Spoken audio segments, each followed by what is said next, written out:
Well, hello YouTube. This here is the Asin BODGQLMFVG, also known as the JH100. This is a 200 volt version. They do make them for 380 volts as well, I believe. The model number is UX52100. It's a 400 watt inverter. It can go up to 800 momentarily.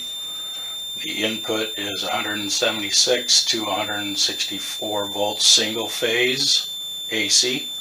It puts out 0 to 220 volts, 3 phase, 400 watts, 2 amps. Excuse me. The frequency range is 0.1 to 400 hertz. Right now, I got it hooked up to a 0.1 kilowatt. It's a 100 watt motor, 3 phase. The motor itself turns at 1300 RPMs at 60 hertz. The output here, since it's a 1 to 23 drive, is approximately 56 at 60 hertz. Close enough to call 60 if you want.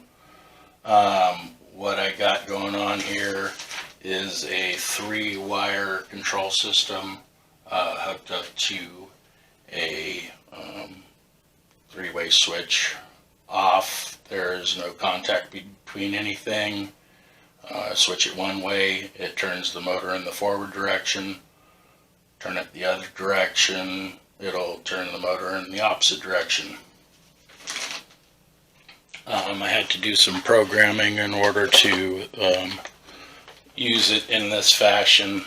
You can use this inverter for up to seems like a 1/2 horsepower motor. I don't know if I'd push it that far, but hey, if you got a 1/2 horsepower motor and you want to drive it for $35 plus cost of some switching, some wiring, you can do it. It would probably be better off to run maybe a 1/3 horsepower at the most, a 1/4 horsepower, no problem.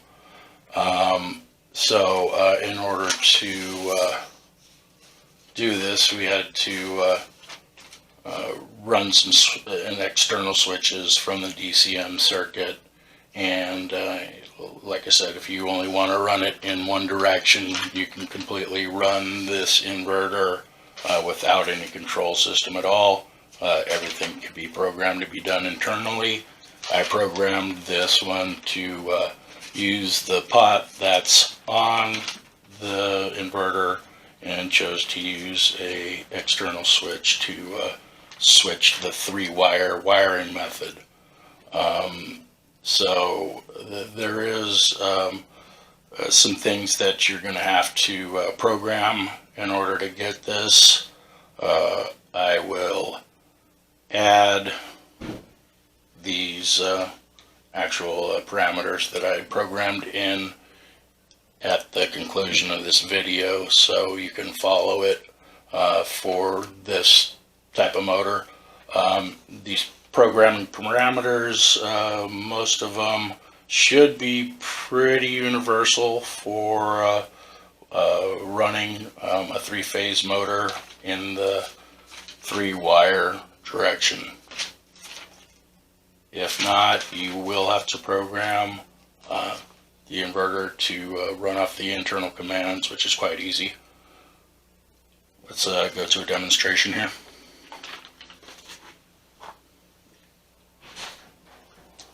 Did you forget to... We're turning on the power here.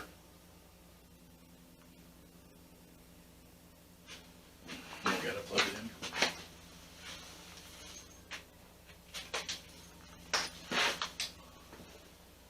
in. Alright, so power's on. Power's going to the inverter. It's in the off condition.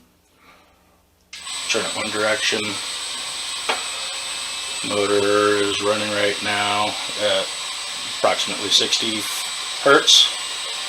I got it programmed to run up to 90. And what's nice about this, the way these controls run, we can do an auto switch just by flipping it over. And it is ready to run in that condition. The stop is almost instantaneous. And that is a coasting stop, and but it stops immediately as soon as the power shut off.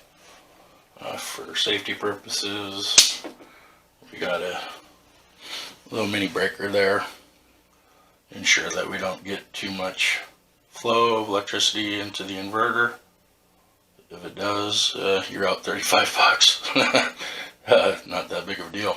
So if you wanted to run a drill press, you could certainly do it with just the control panel. If you wanted a bi-directional drill press, well, you're going to need to add a 3-wire component in order to make this happen. It will work fine in a single direction just from the control panel, but this particular model, there is no way to reverse the motor from the control panel, so you have to operate this. You could set up a set of other types of switches. You could use a rocker switch. You could possibly use a toggle switch. Magnetic switches would probably work as well, like reed switches and stuff like that. So the idea is you got to have both the run command as well as the forward or reverse hooked into the system. So it runs one direction when you turn the switch one way, runs the opposite direction the other way. That is the cheapest VFD that I could find on Amazon, and yes, it does work. Thanks for watching.